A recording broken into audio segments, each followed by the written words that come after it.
Hi hello, ఎలా ఉన్నారు? నేను మీ సగ్గుర్తి ప్రభాకర్. ఆ, మరొకసారి మీ ముందుకు వస్తున్నందుకు చాలా సంతోషంగా ఉంది. సో ముఖ్యంగా సంతోషం ఎందుకో మీకు కూడా తెలుసు. సో నిన్నంతా వార్తలు చూసే ఉంటారు. సో లాస్ట్ మంత్లో నేను కొన్ని వీడియోలు చేయటం జరిగింది. సో దాని వల్ల కొంత నా మనసుకు శాంతి కలిగిందనే చెప్పాలా. ఎందుకంటే నేను చేసిన వీడియోలకు కొంత అర్థం వచ్చిందని నేను అనుకుంటున్నాను. సో ముఖ్యంగా మనం కొన్ని విషయాలను ప్రస్తావిద్దాం ఈ యొక్క పీస్ఫుల్ ప్రొటెక్షన్ గురించి. సో ముఖ్యంగా మనం ఒక 3 పదాలని గుర్తు చేసుకుందాం. ఏంటంటే ఎడ్యుకేట్, ఎజిటేట్, ఆర్గనైజ్. మన పితామహుడు డాక్టర్ బిఆర్ అంబేద్కర్ చెప్పిన 3 పదాలు: ఎడ్యుకేట్, ఎజిటేట్, ఆర్గనైజ్. ఈ 3 పదాలకి మళ్ళీ కొన్ని సంవత్సరాల తర్వాత అర్థం నెరవేరిందని నేను అనుకుంటున్నాను. ఎడ్యుకేట్, యువతకి అర్థమయ్యేలా సమస్యను విశదీకరించి ఎడ్యుకేట్ చేశారు. ఎజిటేట్, పీస్ఫుల్గా ఎలా ఆందోళన చేయాలో ఎజిటేట్ చేశారు. ఆర్గనైజ్, నిజంగా ఇంత పెద్ద సమూహాన్ని నియంత్రించడం అంటే అది సాధ్యమైన పని కాదు. ఆర్గనైజ్, దీని అర్థమే ఆర్గనైజ్. సో ఈ 3 పదాలను ఎందుకు గుర్తు చేసుకుంటున్నామంటే, నిజంగా ఈ పీస్ఫుల్ ప్రొటెక్షన్లో పాల్గొన్న యువత, ముఖ్యంగా ఆ యొక్క టీం, పీస్ఫుల్ ప్రొటెక్షన్ నిర్వహించిన ఆ టీము, సిజేపీ టీంకి ధన్యవాదాలు చెప్పక మానరు. అందరూ తలవంచాల్సిందే ఈ పీస్ఫుల్ ప్రొటెక్షన్ మీద. కింద ఎన్ని రంగులు పులిమారు, ఎన్ని నాటకాలు చేశారు, ఎంత బలప్రయోగం చేశారు, ఎంత అర్ధబలాన్ని ప్రయోగించారు, ఎంత అంగబలాన్ని ప్రయోగించారు, అయినా కానీ లొంగని పీస్ఫుల్ ప్రొటెక్షన్ చాలా బలంగా ప్రజల గుండెల్లో నాటుకుందని చెప్పాలి. దాని ఫలితం ఇంకా 2-3 రోజుల్లో రాబోతుంది. సో ఇది ఒక చిన్న సూచన మాత్రమే. సో ఇది సంబరాలు చేసుకునే టైం అయితే కాదు నాకు తెలిసి. సో ఎందుకంటే ప్రక్షాళన జరిగిన తర్వాత, అది అమలైనప్పుడే దీని యొక్క పూర్తి అర్థం వస్తుంది. సో నీట్ పేపర్ లీకేజ్లో ప్రాణాలు అర్పించిన 20 మంది విద్యార్థులకు నిజంగా వారు ఎక్కడున్నా కానీ సంతోషం కలుగుతుందని నేను అనుకుంటున్నాను.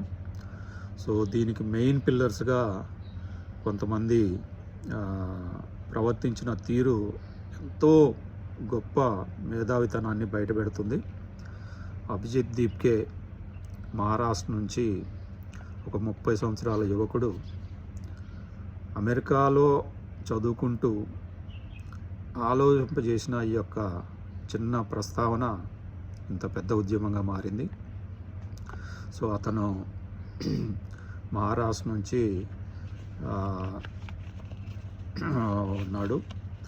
సో ఛత్రపతి సంభాజీ నగర్, మహారాష్ట్ర, ఇది ఔరంగాబాద్లో ఉంటుంది.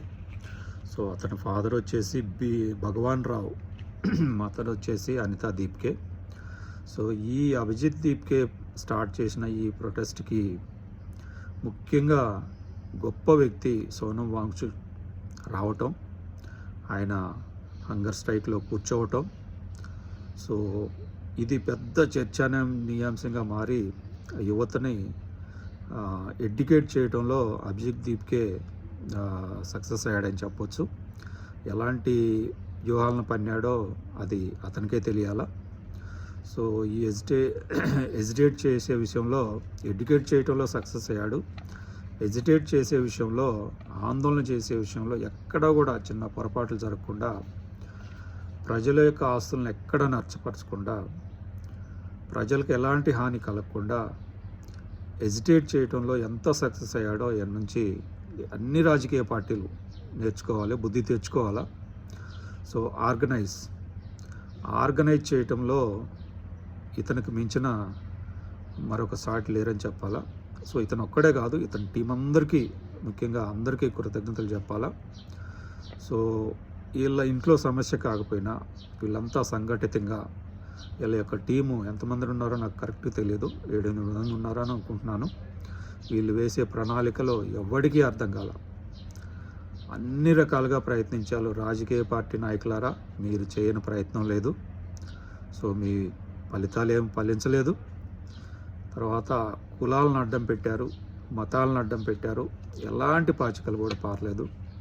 అర్ధబలం, అంగబలం, పోలీసు వ్యవస్థ, అన్ని రకాలుగా వీళ్ళు వ్యవస్థలను ప్రయోగించారు. ఎక్కడ కూడా అది సక్సెస్ కాలేదు.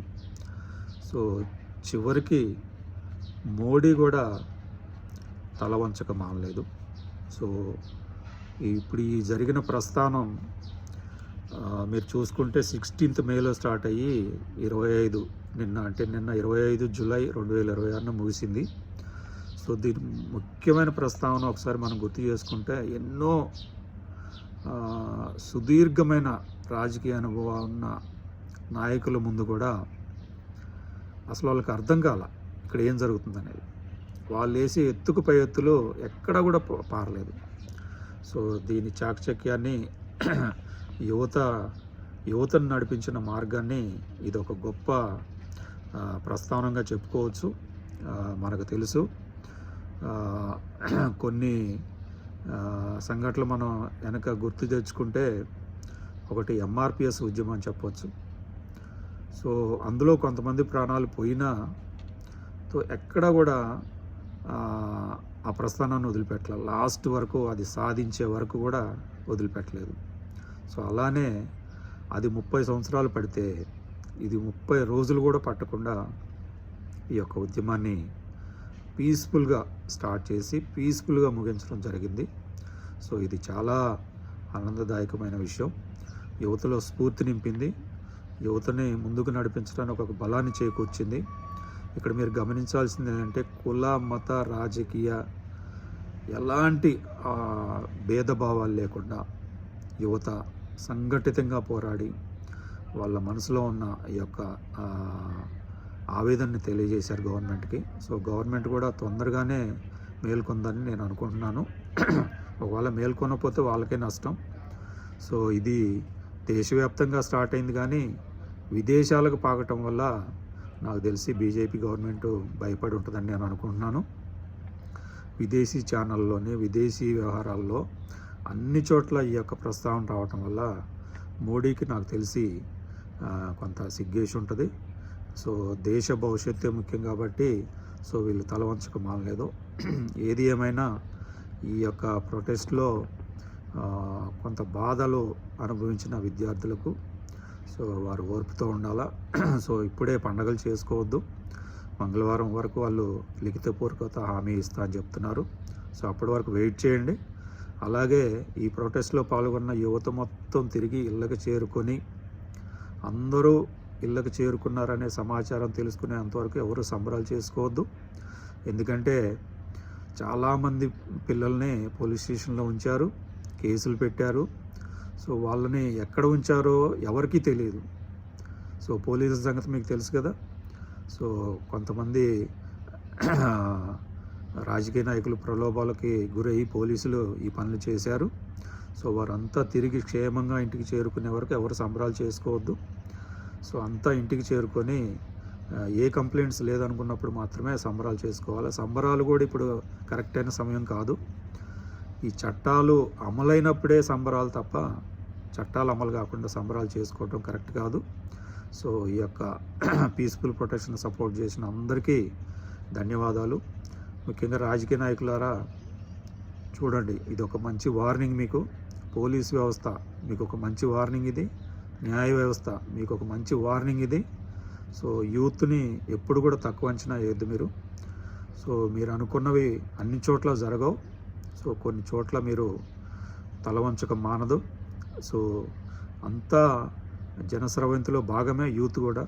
సో 56% ఉన్న యూత్ తలుచుకుంటే ఏదైనా చేయగలరు అనేది మీకు అర్థమవుతుంది. సో నెక్స్ట్ రాబోయే 29 ఎన్నికలకి మీరు సిద్ధంగా ఉండండి. జై హింద్, జై భారత్.